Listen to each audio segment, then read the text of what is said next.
Hi everyone, it's me Leah again. Thank you so much for coming back, watching the video on my channel. So in this video I'm going to talk about swatch books and the process of swatching out your art materials, colouring supplies, you name it, I've probably swatched it. So I'm going to start off by explaining why swatching is so important, and I want to do this because I didn't really swatch out before. Partly because I didn't really have the time. A fashion degree is really intense. Plus that of having a mental health illness, trying to balance the two, I just did not have time to swatch out. I'm not in uni anymore, but life carries on, doesn't it? And I am still very busy. However, when I order something, especially if I want to film a haul, I make the time to swatch, and I will not film the haul until I've swatched everything out so I can show you what it looks like on camera. But swatching is important because the colour on a material that you're using may not be the colour that you get when you lay it down on paper. Also, different papers will have different effects with said supply. There may be, it may be brighter, it may be duller, may look more pigmented on one kind of paper, less pigmented, that kind of stuff.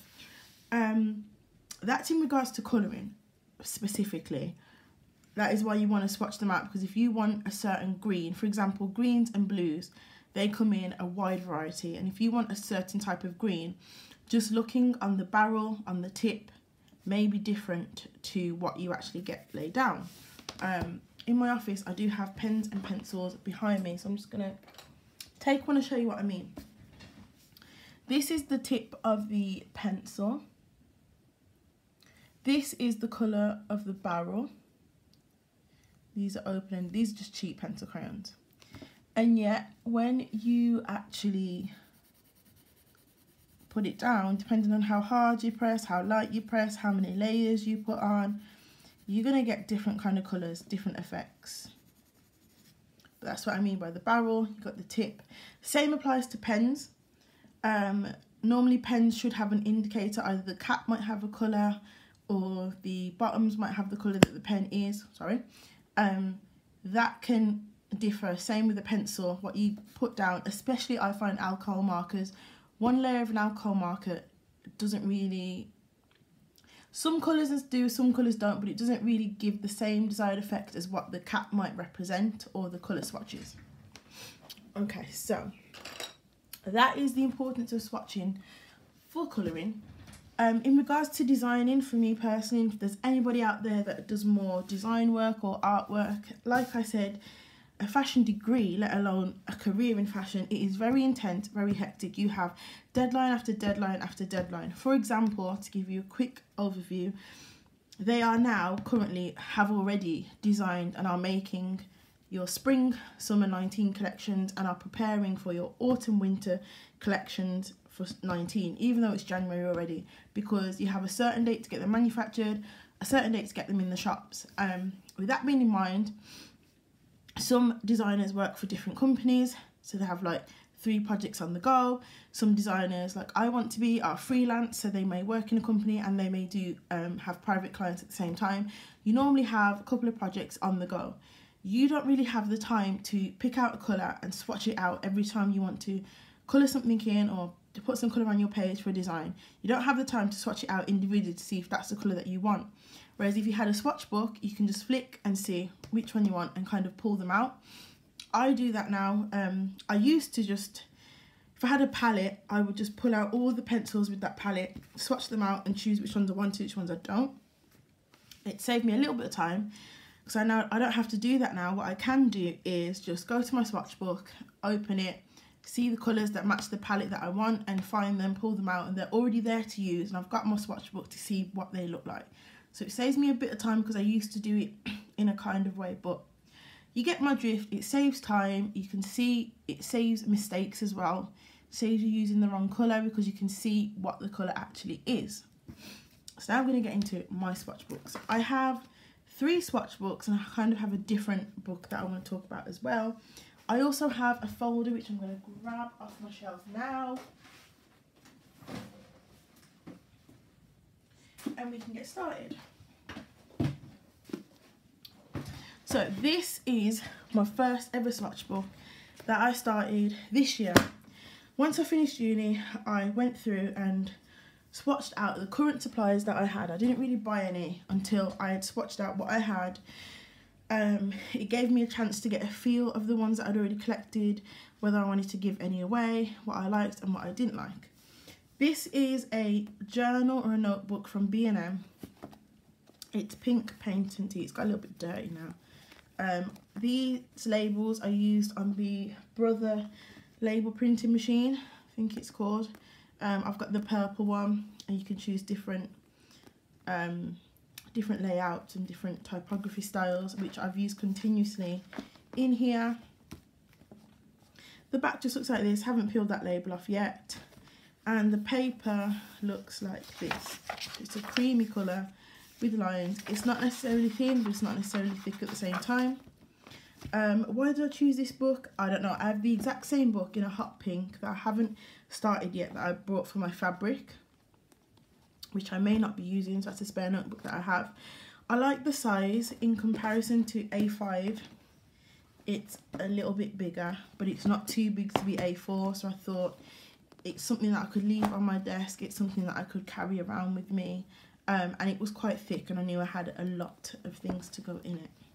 So what I did was, coming up, I want to do a tour of my office, so you'll see what I'm talking about now. But I have drawers, 6 drawers with my materials in. Some are big, some are small, and they go in 2 columns, so they're stacked on top of each other, and there's 3 columns.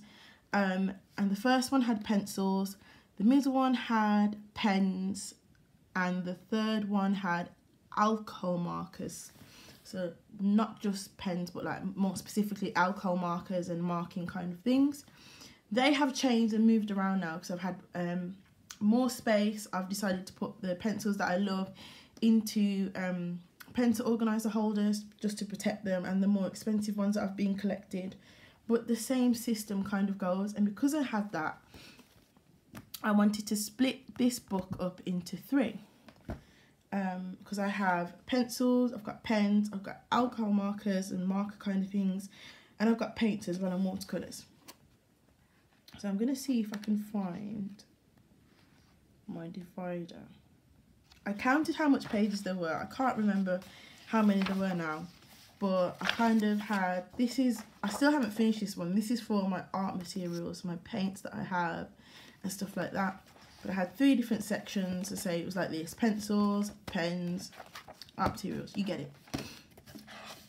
The first lot I did were my graphite pencils. So on each page I gave it a title, a label. That's why I said I used more of those Brother ones. I did change the kind of style sometimes, whatever I felt really. Part of me, once I had a system that worked for me, part of me wanted to go through these and create them again, because but there was a lot of materials in here, like so much, and I like having something and see how I've changed and adapted to it. But anyway, these are my HB pencils, graphite pencils. These are specifically HP. I have a lot of HB pencils. It's ridiculous. If anybody wants one, I can seriously give them away. I wrote out the make of it and what it said on the barrel, and I just swatched it out. HB pencils are kind of self-explanatory, but these Staedtler Wopexes, although they're HB and the Bic Evolution, I find them to be softer on the page than other ones. I also had thick leads and thin leads, so I still swatch them out because sometimes I want a softer approach, sometimes I want a harder approach. It sounds weird, but that's what I did. In here I have a range from expensive to Poundland stuff. A lot of stuff from Poundland, B&M. That's where I was finding the good stuff at the time. I then stuck in, a lot of the time I've stuck extras in to help me. So these are graphite pencils, but these are going through the stages from your H's to your B's. So I stuck in the lead grade at the top so I could compare it to. And then I had a set from Poundland. I've got 2 Staedtler sets. I've got a Bic 2B one, some Holland one that's 4B there. And then mechanical pencils, I absolutely love these for designing. So I just put the two different ones that I use, a 0.5, which is my preferred, and 0.7, and I just swatched them out. Again, it was also at the time a reference for what I had in my collection, so not much to swatch these out, the pencils, but to note down which ones I've got, which ones I like maybe. And then we go into supplies. These are all supplies that I currently have, or I had at the time, at the beginning of the year. I'd say from about April to June. I did start this Augusty time, September. I finished it September actually, and my other ones are what I've brought recently. So I have the Crayola 50 pencils. I swatched them out now. Did I have them in the box? I must have done. Had them in the box because I can't remember if I kept them in the box though. I must have done. But I keep the packaging that has the swatches out. This can be a bit misleading as well, but I still keep it. It's a good reference if you want to put it in your bag maybe. I don't know. Instead of carrying your whole book around.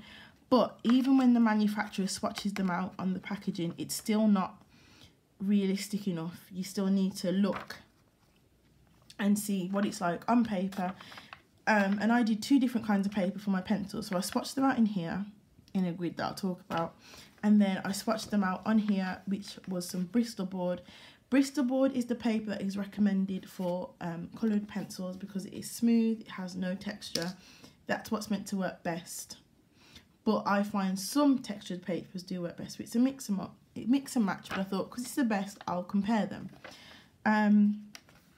On the Bristol board, some of them look really pigmented, like this one here, the mauve.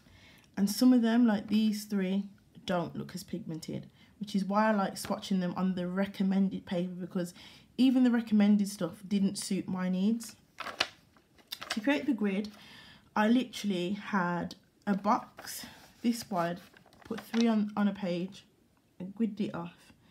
And I had the name, a light swatch of them, and then I went really heavy to compare, because obviously the more pressure you put, the colour does change and look different. On this paper, and looking back, it does make the Crayolas look really bright and pigmented. These kind of colours here are my absolute favourites, and that is another video that I do want to do, is a do a colouring page or a design around a colour, even journal and Smashbook around a colour. So the theme would be the colour. This mauve, pale rose, red violet, they are my favourite colours, and that might be my first page that I do, or first thing that I create with them. I keep the packaging just for reference, builds up my book, and I literally just got a paper clip and clipped it in there like that. I got some pink washi because the book was pink. This was from Poundland. This was £3 for £1, the tape, so if you can still find them, it's worth getting because it was all right for what I wanted it. And I kind of made like a tip in, so you put washi down the side and then washi at the back, and you can flick it across. These are the rest of them. I think there was more. I had the twistables, the same kind of format. Now, you'll notice the numbers on here and on here.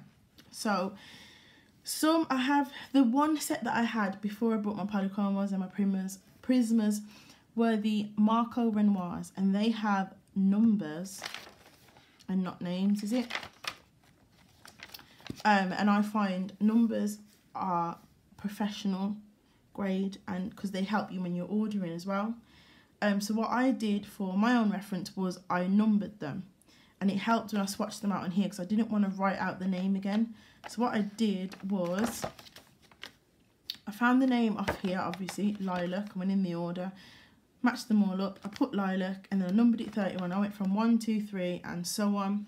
So this ended up being 31, and then I swatched out Lilac on here somewhere. 31 is up there. I think what happened was they were in the box, but they were all jumbled about. So what I did, I just picked them up randomly and started swatching them out on here. And then kind of working out, okay, well that looks like Lilacs, that goes there. And then did my spectrum of the order of how it came, and then wrote the number. But I didn't do that for all of them. Twistables, same kind of thing applies. My tipping, got my title there. Can you see that? I might frame. This tip in here, it's kind of like a double one, because I had the Crayola erasables. I don't know why I didn't do it on the back of here, but I just did 2. Had enough Bristol board. So these are the Spectrum Noir Colorista pencils. I was collecting the sets. I think I got a bit jumbled up, but I was collecting the sets individually. And I have 4, so I'm only 2 missing. These didn't have a name or a number, and it was quite hard to figure out a name and number. So for some of them, like these, I've just left blank, and they just have the colour. I did a page with my Spectrum Noirs. It looks absolutely beautiful. I have to post it. And this really did help looking back and seeing what blues I had, because it just looks amazing. These are my Faber-Castell 60. Now, the paper sounds crinkly just because of how hard I press down to get the full pigment. These are the classic 60 set. I can't remember if this was one of them, but what I do is, if they don't have a name or a number on the pencil, I either number it myself or I Google a colour chart for them. If Google doesn't present me a colour chart for them, I go in the order of the rainbow, and that's the proper rainbow, which is, if I write it out, it is Richard of York gave battle in vain. My mum taught me that, and it's always stuck with me, which is red, orange, yellow, green, blue, indigo, I put an N instead of a V, and violet. That is how the proper colour spectrum goes: red, orange, yellow, green, blue, indigo, and violet. It helps me because when I have colours like this, I know my red orange comes in the middle of red and orange. I know my yellow green is going to be in the middle of yellow green. You've got your turquoise, it's always going to be smack bang in the middle of your green to blue. It helps me order them. My pinks I normally put after violet because some purples lead into pink. Then I put my browns next to pink once you lead up to your skin tones, your greys, and then your blacks. That is how I order my colours, and you'll see that maybe as I flick through. Your lilacs go into your pinks go into your browns go into your greys, you got your blacks, and then afterwards any extras are your metallics, gold, silver, and neon colours, if you do get them in a set. Not all sets do have neons or metallics. Here are my marker noirs, so they have numbers, not names, like I said. What happened here? So they don't have a colour chart. I couldn't find a colour chart, but on the barrel, this colour here was 38. So again, I went with my my order from red to wherever, somewhere over here. I put an order for myself, so I put 1, 2, 3, going in order of the swatches, because there wasn't a number 1, if that makes sense. The numbers jumped, and that is something that I would say it fascinates me really with manufacturers. They always have a number for a colour, but sometimes it skips out, and I wonder if there's a massive spectrum that numbers the colours from 1 to whatever, and manufacturers just choose what colour they want. There's never any rhyme or reason behind their numbers. So this for me was kind of me figuring it out, and this is where I got the inspiration to do that massive chart and compare the different kind of reds in each set, so I knew where I stood. So yeah, I love the colours in these. They look vibrant and bright. Paper wise for this book, like I say, it's not thin, it's not thick, but I liked it. I like the fact that I had the Bristol board, which was white, which may the colour of the paper obviously will determine the pigmentation. I can kind of do that there, like that.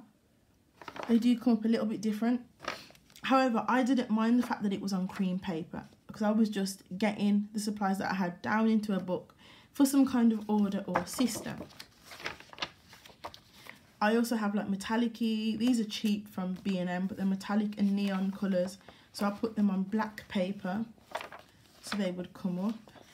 And then I put them on white Bristol board as well.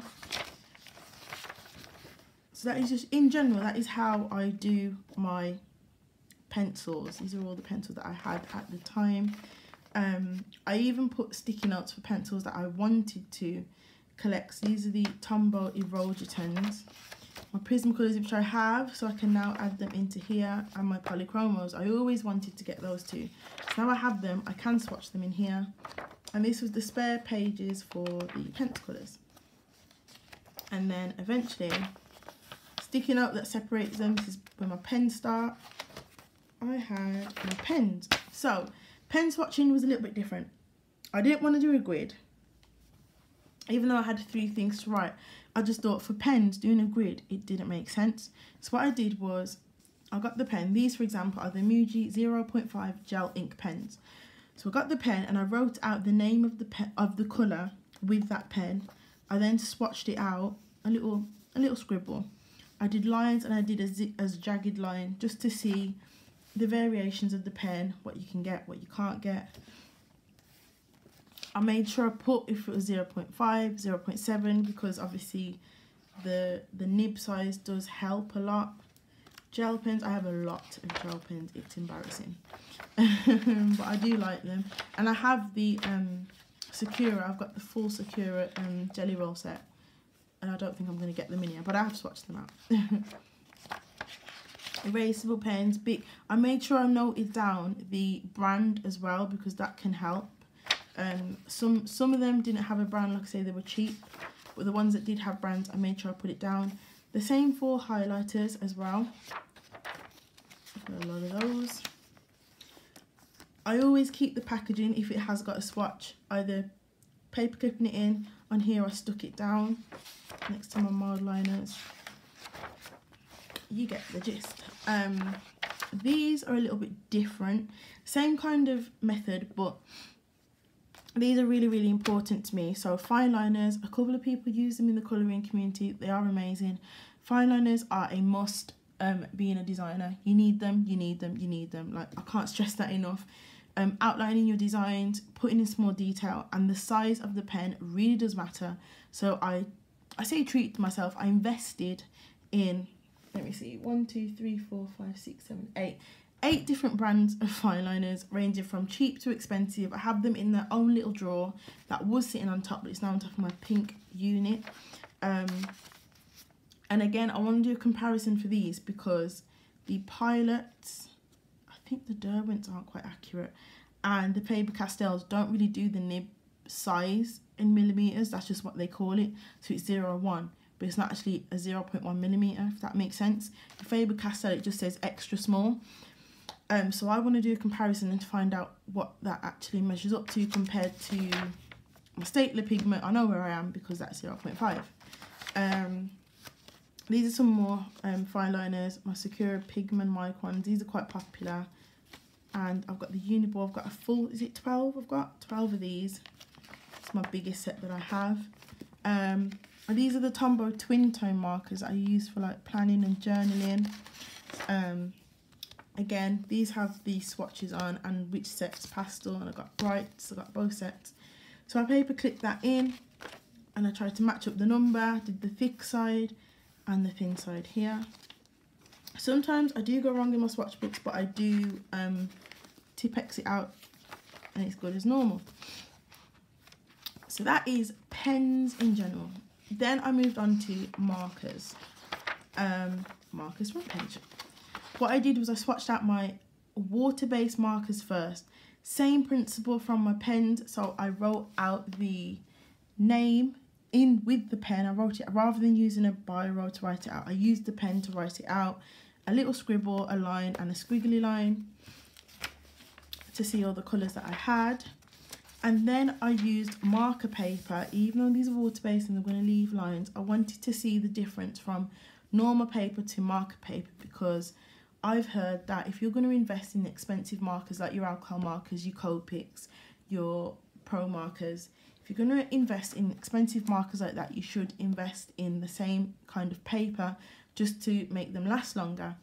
And I was thinking of doing my designs on marker paper instead of normal paper, but I'd never used it before, so I picked up a pad for cheap created this little grid, and these are the Faber-Castell felt tip pens. I think there's 60 of these.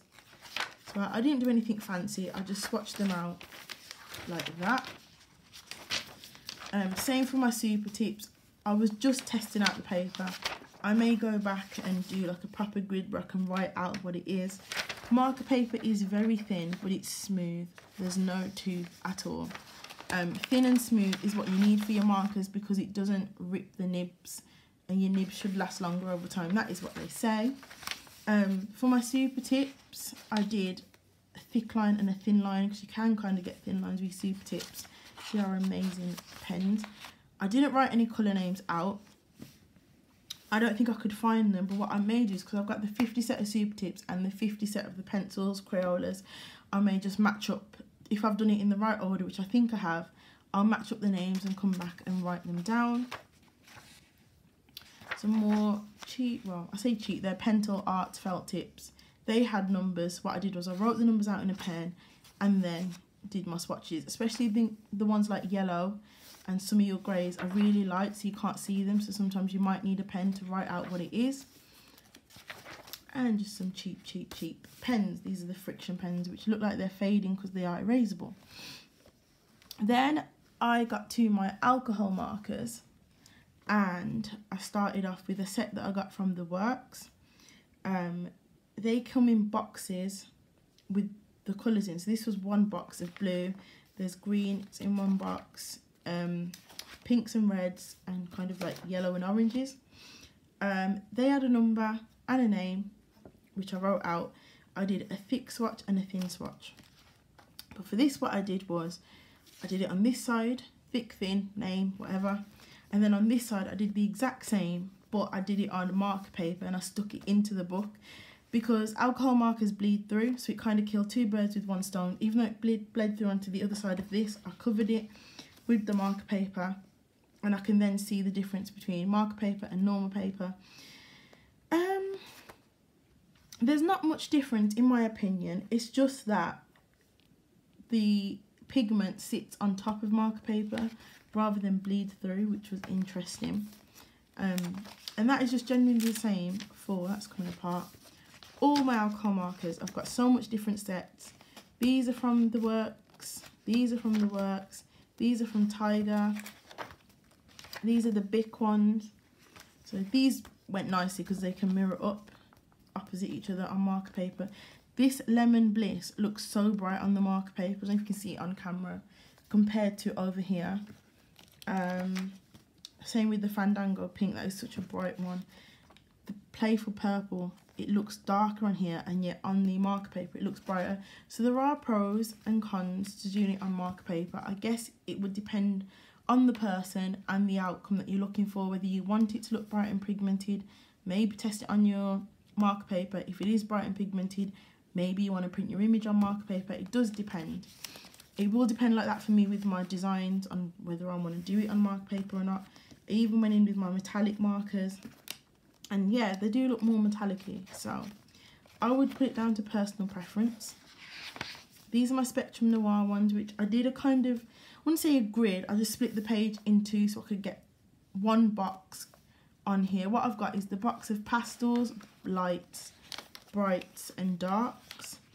Funny story behind Spectrum Noir actually. I have now cleared way in my office with my pink unit coming to put the trays that you can get for them. I currently have 96 pens and I have 144 more to collect, I think. Or is it another 96? I don't know. And then I want to start collecting, these are the normal standard black ones, and then I want to start collecting the Illustrator, the graphics and the aqua blends and put them in nice pretty trays as well.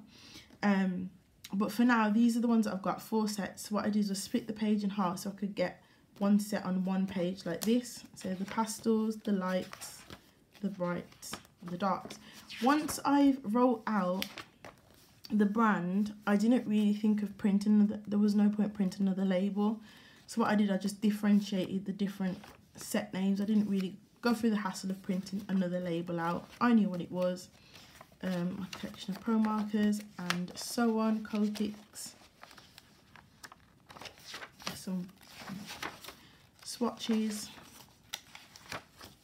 like I say, I've got a lot of stuff, a lot of markers. And then this back page is meant to be for my arty stuff. These are like colouring supplies, sketching designs, stuff like that. More arty stuff like paint, acrylic paints, acrylic markers maybe, watercolours, because I do have some of them. But as you can see, my Swatchbook got very full very quickly. There was space, but because I had the idea of splitting it into 3, I thought, now I'm gonna need a bigger or another book to put them in, and I couldn't find one like this. But before I did that, I have my folder which I created. Now this, very special to me.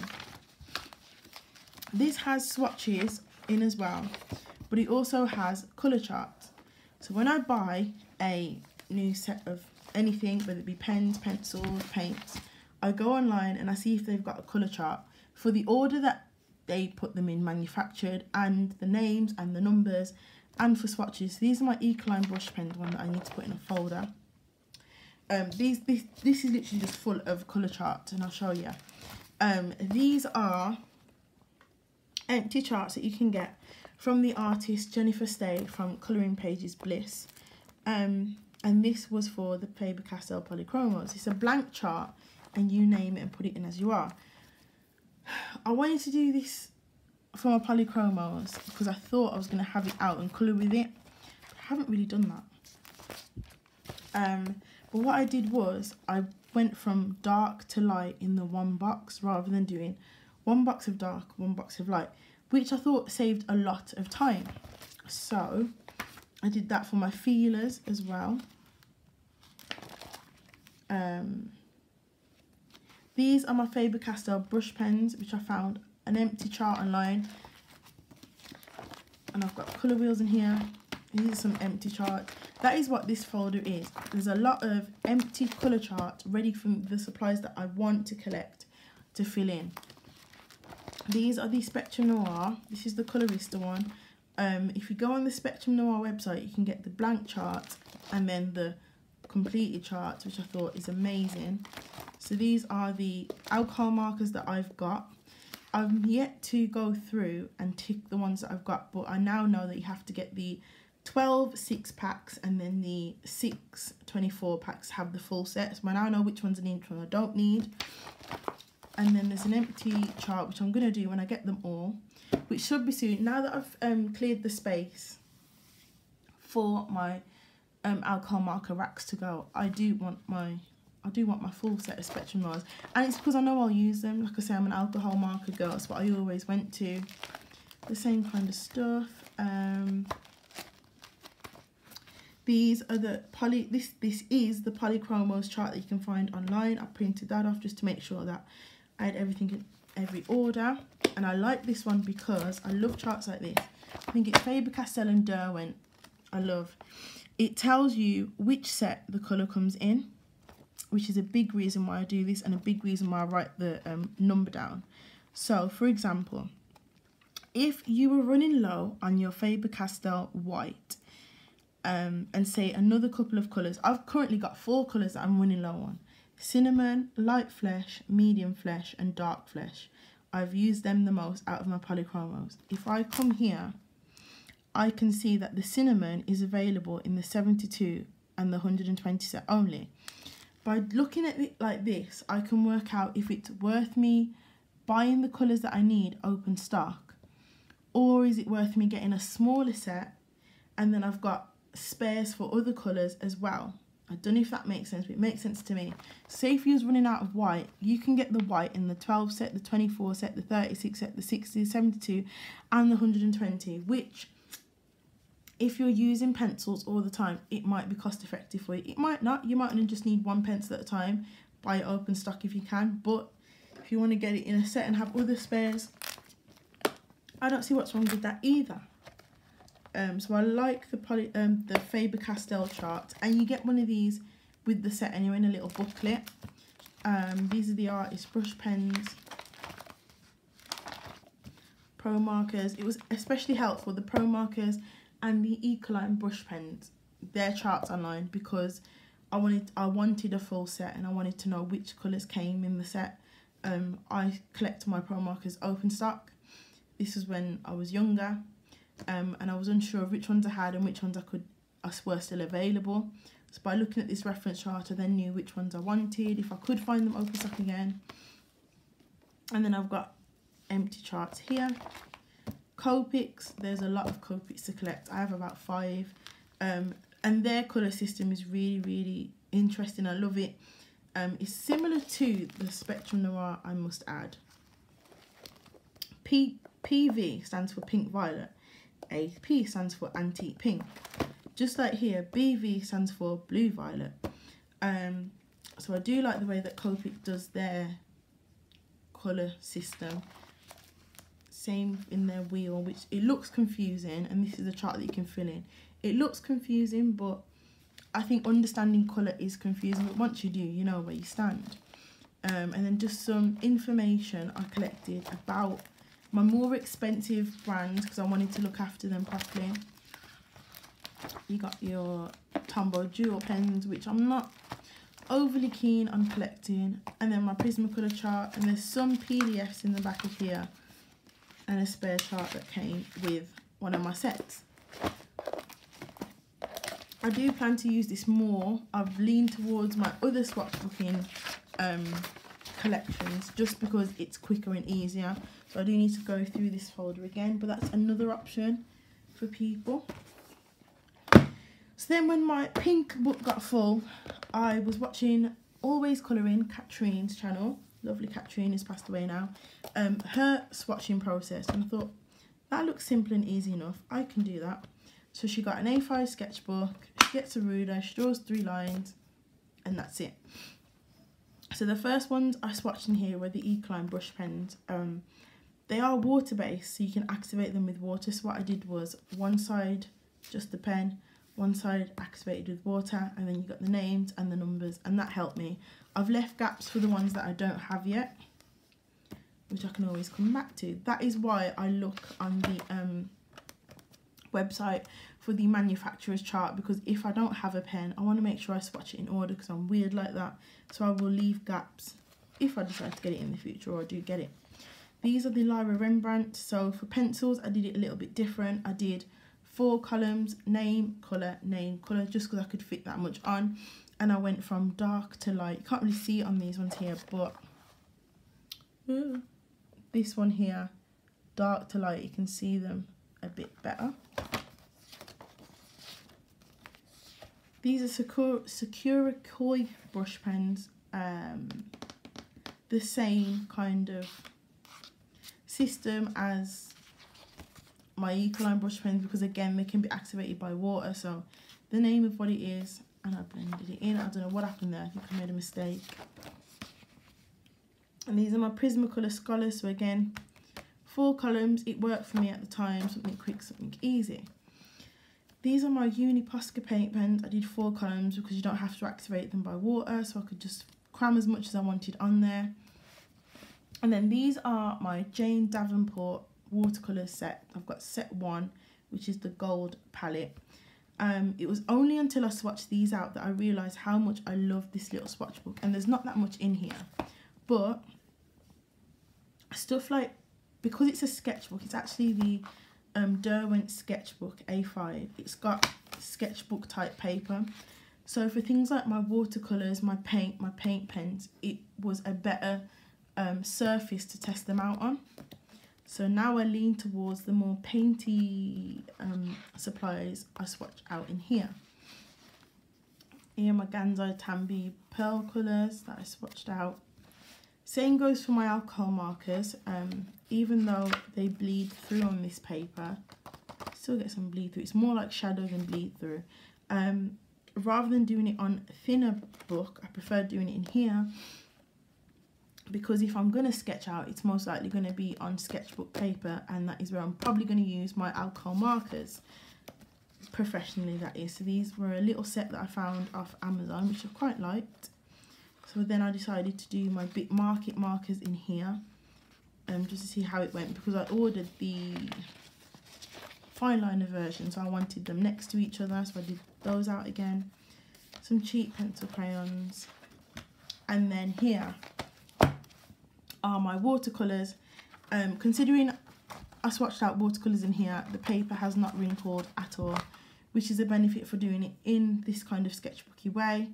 I kept the piece of paper from the paint so I knew which one it was, and then I just did a little squiggle underneath just to show the colour. Didn't really do anything fancy from dark to light because that's going to be me playing around with my colours in general, like when I'm doing a page, not for swatching. I just wanted to know what the colour was. And I think that is the last one that I've done in here up to date. So my most recent swatch book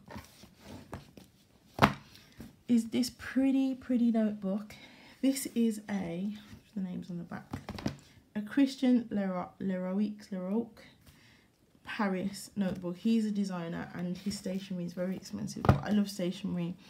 This notebook cost me £20, but I didn't buy it for a notebook purpose. As soon as I saw it, I thought Swatchbook. It's very fancy. It says create your own fairy tale here. I don't know if you can see that. It's quite faint, so you can see it, create your own fairy tale. And I thought, yeah, I'm going to make my own story in colour, as in swatch colour. This is a page of stickers. It's on clear paper that I've literally just left because I think it looks pretty. And then I didn't have any rhyme, reason or order for this book. I just knew I wanted to swatch in it and see if it would work. And it did, so I've carried on with it. I started this in October, middle of October, end of October, around the time that I was doing out my room and I couldn't get to my supplies. The only supplies I had were my Sakura Koi brush pens and my polychromos and my Sakura jelly rolls. Evidently, they are the first three things that I swatched out in here. I also didn't have a bed. I was on a mattress for a couple of days. Well, was it a couple of days? About a week. I was on my mattress for a week, and then everything was in the middle of my room while we painted the walls. So I couldn't actually colour as much as I wanted to, so I concentrated on swatching, even though I'd swatched these out already. I didn't do the water activated one in here. I just did what the pen was with the number and the name. I decided to do the colour first and then the names afterwards. The paper in this book is really thick. I mean, it is £20 worth. For paper, it is quite thick. Here my polychromos. I thought my polychromos worked lovely on this paper, really nice. Did kind of transfer a little bit. Here are my jelly rolls.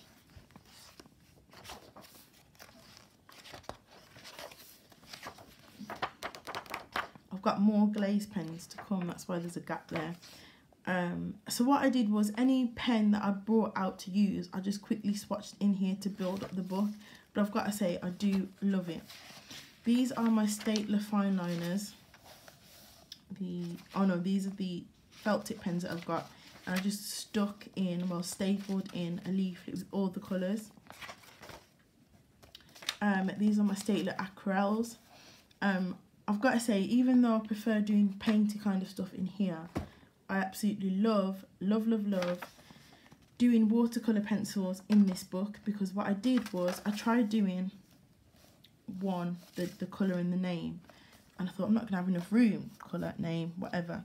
But then what I did was I did the colour on its own, put the name in the middle, and then I did a colour over here, and then I activated it with water so I could clearly see what it was going to look like on paper and what it would look like activated with water. I then went mad, crazy mad, and did all my watercolour pencils that I had. So these are from W.H. Smith. These are from The Works. I think I did a haul about that. I did my Winsor & Newton Cotman ones again, just because. Didn't write names though. And then these are my ink tents, which came up really, really nice. The ink tents are probably the one, if you don't get round to swatching any colouring supply and you have the ink tent, or if you ever get the ink tent, please swatch them out, because let me find you a good example. This red violet here, you see how dark it is, and yet when you activate it with water, it's nothing like that. That is probably the one thing I've heard people say it before, and I believe them, and it's when I did it I stick by it and I'm going to repeat it until the cows come home. Swatch out your Inktense pencils and activate them with water, because they're a game changer. They make a difference. And obviously remember, once you've activated them, they're permanent. So you can't get it back to that. You'd have to layer and all that good stuff. I have ripped a page out of it. I don't know what happened. But this is my most recent swatch book. Last time I swatched in here was Christmas Eve, I think. Christmas Day. With some stickers. I've got everything in here, from pens, pencils, pastels. Here's a page of pastels that I have sprayed with hairspray to stop it transferring. It still feels chalky, it's not transferring, and the hairspray didn't damage the page at all. That's how thick the paper is in this book. More pastels, more pastels. My Prismas, they went down nicely on this paper. No shadowing really. And then just after my Prismas, I have my stickles, which again, really nice on this paper. Even though it's cream and not white, I still get a good representation of the colour. The only problem is it does crinkle the back of the page. Not too fussed about it really. It is what it is. They are stickles. They do get very wet, but they dried lovely, and I can see which ones I clearly have. If you can see that there. Kind of sparkling. So yeah, that is all I've swatched in this book. That's all I've done. That is my most recent one. 3 kind of swatch books on the go. This one I'm kind of finished with. If it does come to like my marker memoirs, I do look in here for them.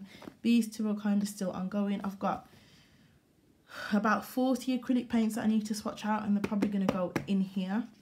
But in addition to my swatch book, the last thing I have is not a swatch book at all.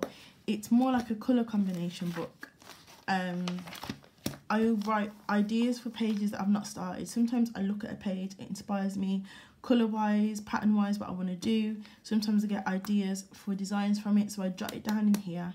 And a blue flag on that page means I know what I want to do to it.